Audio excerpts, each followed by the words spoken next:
Hello everyone, my name is Edgar, and today's talk it's about differentiable computer vision, which is an introduction to Kornia.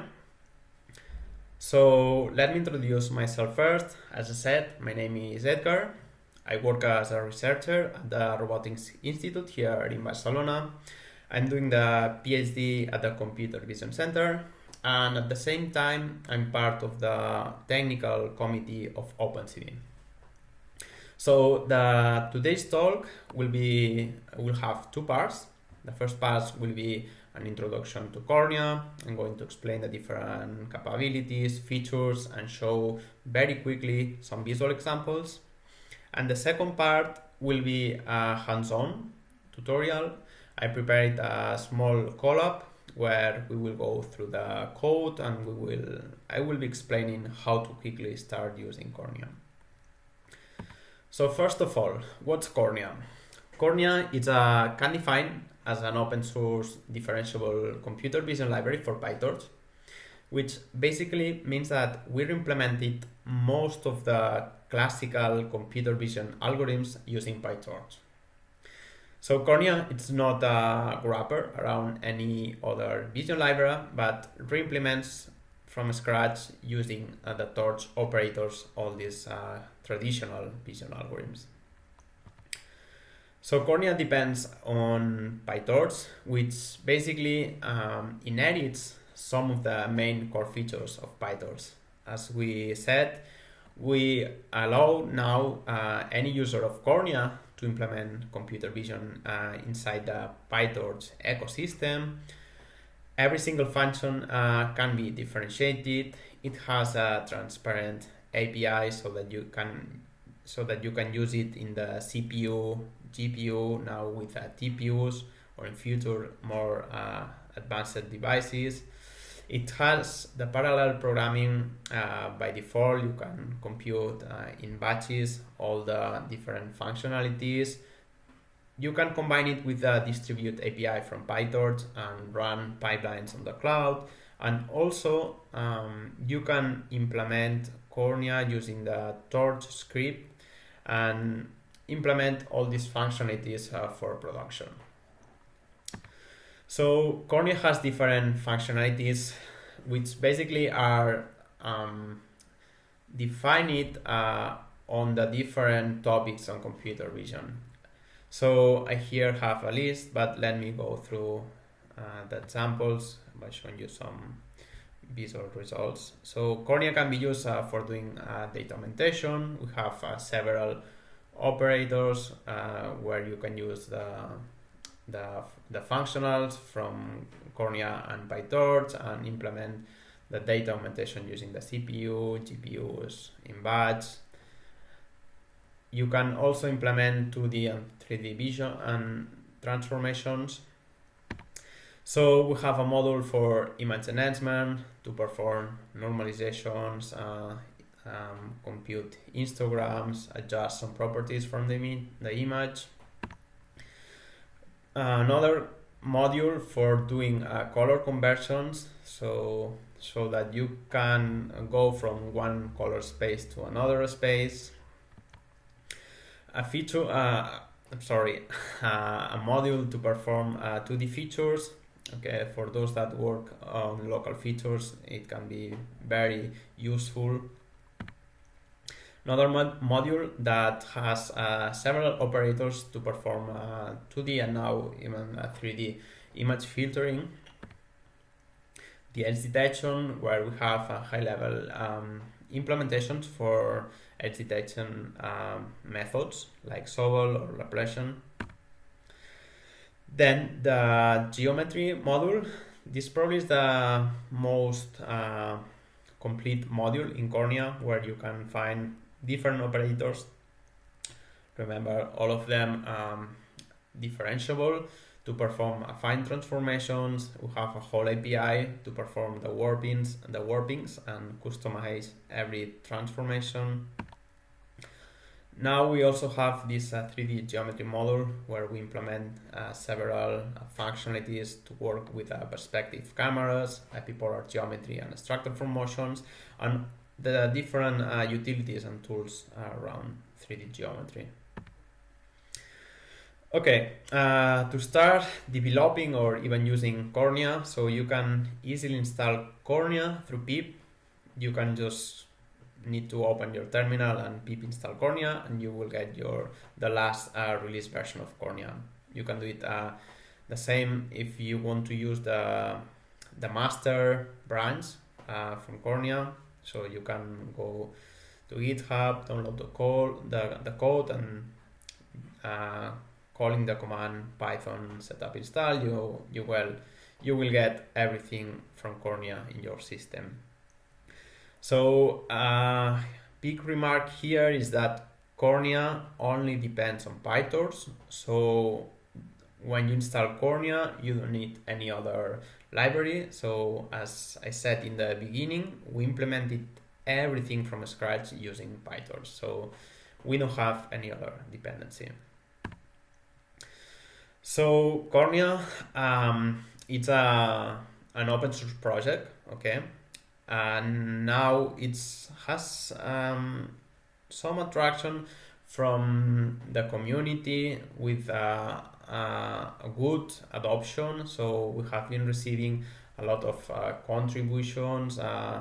We noticed that already is forking the project and doing his own things. Okay, we have a quite permissive license, patch to license. Okay, and then also the community, it's very active.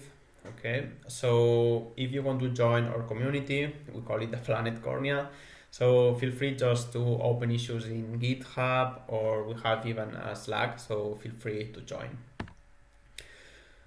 So this is more or less the introduction of what is Kornia. So yeah, as I said, feel free to go to the website. We are very active on Twitter, and of course the code is open on GitHub. So feel free to go to the code, check it out, open issues, pull requests, anything.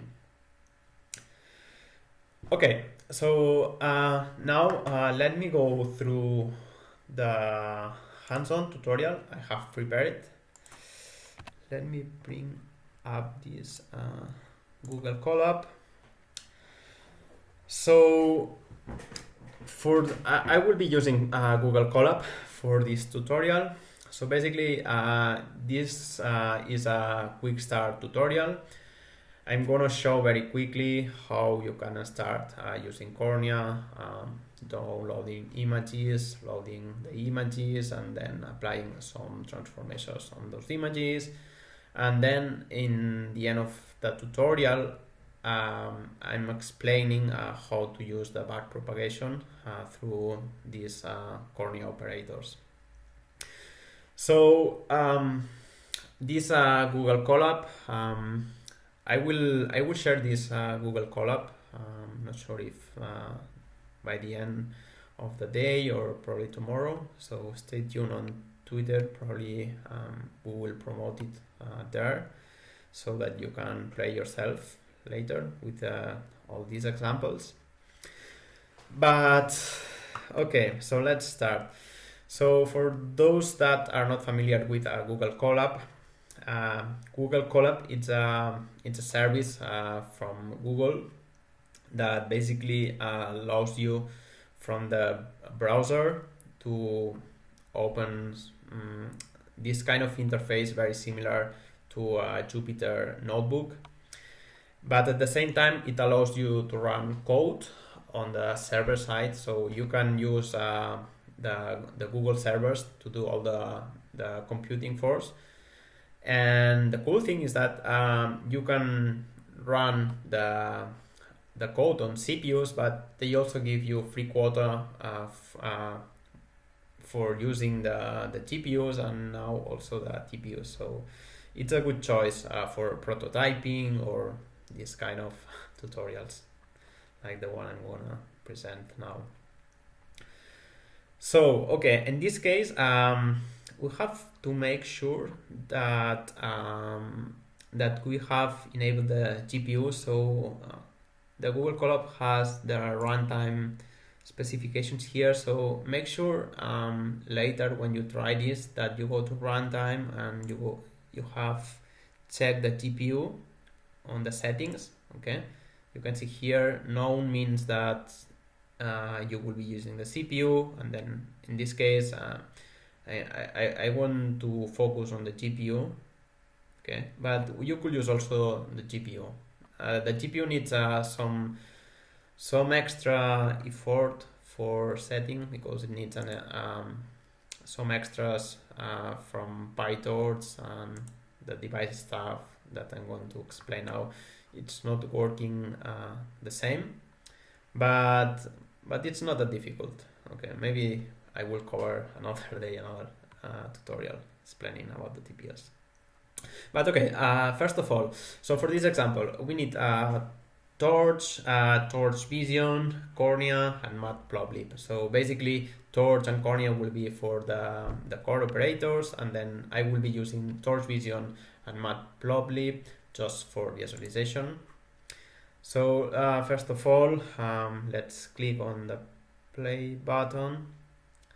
Here we should receive now the log after installing the libraries. Okay, now everything done. Let's import these libraries to start using them. And the first thing that we have to do, so we are going to work with libraries, with images. So we need to first of all download images. Here I created this small function to download an image using urlib library. Here it's a random image that I found on the internet from the river of Girona. It's a very beautiful and colorful image, you will see now. So yeah, in this case, when you try this alone, you can just replace this string by another string of an image in the internet, and it will work as the same. So let's run this block of code, and you will see that if everything went as we expected, we will get here my image, as I call it, for the output. So now we have the image on our session in Google Colab.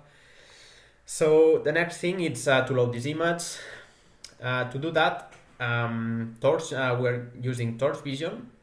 So in this last version, Torch PyBCN, they include this API for loading images. In this case, we're going to call, I name it tb for Torch PyBCN.ai read image, and then we'll have to pass the path of the image. In this case, I call it before my image JPEG, and this method will already return this image in a Torch tensor. Okay, let's run this code, and you will see here something very important. This line is very important. Okay, so to work with Kornia, this is one of the requirements of the library. Basically, we need all the images normalized between 0 and 1. So in contrast to other libraries, probably if you are familiar with OpenCV or Pillow, you can work with images in the ranges between 0 and 250. But here, this is a constraint that we put in the library, since the library is meant for training networks. We put this constraint for the images being normalized between 0 and 1. So this is kind of important, otherwise some of the algorithms won't work as we expected.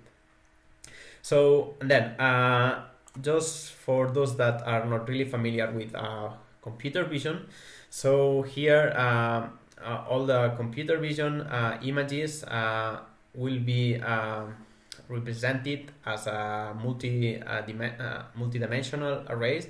So here I'm just plotting, in this case, this method called .shape, that basically returns a tuple with the different sizes of the tensor. So here in this first line, you see that image.shape returns this torch structure called torch size that is telling us that this image has now it's a three-dimensional array, which basically the first one is telling us the number of channels, the second one the height, and the third one the width of the image. You can see here in the other prints that I specified every single axis. Okay, so in this case, in the index 0 we have channels and so on. Okay. Where else? So here the next thing I've done to make this process easier, it's a small function for visualizing the image. Okay, let's gonna see what's happened here now.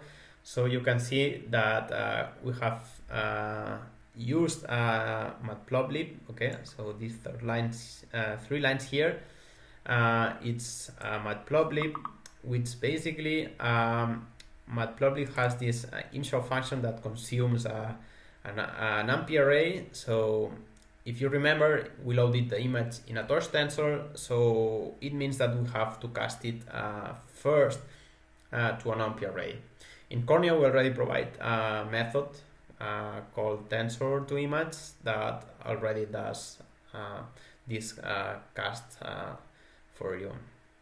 Now that I see that, another cool feature of Colab is that if you have the pointer in any function, it will pop up with the docstring of the function. So yeah, it's worth checking the different functions and then to learn how to use them. Okay, so now we have this show image that if we pass torch tensor, it will just render here the image in your Google Colab. Okay, so we explained it before that with PyTorch you can process in parallel different images. So here I'm gonna quickly create a set of images, or what it's called also in the domain of deep learning, a batch of images. So basically we're taking the original image, and with this unsqueeze function we are adding an extra axis to our tensor, and basically we're passing from a 3 dimensions tensor to a 4 dimensions tensor. Let's play this. In addition, in this line number 6, if you see, we take this image batch that before has 4 dimensions. We are increasing the number of dimensions in the first axis. Okay, so before, if you see here in the output, we had one instance for the image. Okay, and now we have 4 instances of this original image. Okay, so now we can say that we have a batch size of 4 for this tensor. Okay, and you can see that in the end it's just we created just replicas of the original image, but now it's all condensed in a single multidimensional array. Okay, so next we'll be processing this tensor using the GPU. So basically here by default PyTorch, it allocates all the data in the CPU, but they have also an interface to send very easily to GPU. You can do it by instantiating a device on the GPU with the string CUDA. You can even set the index for the device you want, or you can even call .CUDA. So now we have our image in the GPU. Okay, this is done. We can check here that device is of the image is CUDA. And then here I'm showing different functionalities where we pass this tensor that is on the GPU, and with just a single call you will process the 4 images at the same time using the GPU, in this case to convert from RGB to grayscale. Another example for equalization, and last one for filtering. Okay, you see that we are getting super cool images. This image is very nice to play with colors.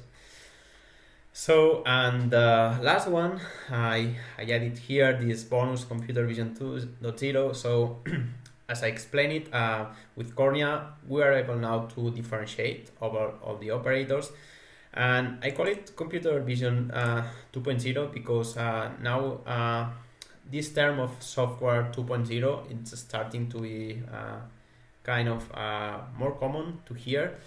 Basically, it's the paradigm of software being in a differentiable manner. So this means that as I'm showing here in this example, that we can compose different linear and non-linear operations, okay, using PyTorch. Here we have I created this random non-linear operation by subtracting the HSV minus the RGB and powering to the image with a solver.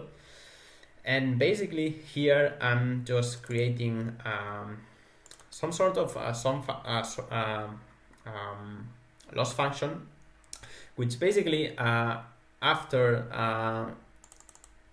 I have the mean value of this loss function, I can call the backward method, which basically will compute all the derivative respect to the input. Okay. And here, as an example, I just take the computed gradients, okay, from the input. Okay. Just to remark here that our input, so that we can get the gradients, we have to set it with this requires grad to true. Okay, so that when we call this backward, all the gradients are computed respect to this input RGB image. Okay, and then later we can retrieve the gradients just calling this dot grad, and what we are getting here is the gradients of every pixel in the image. And here I'm just showing the gradients. Probably doesn't make sense, but as an example about how to compute the derivative and get the gradients from different, operations, standard operations that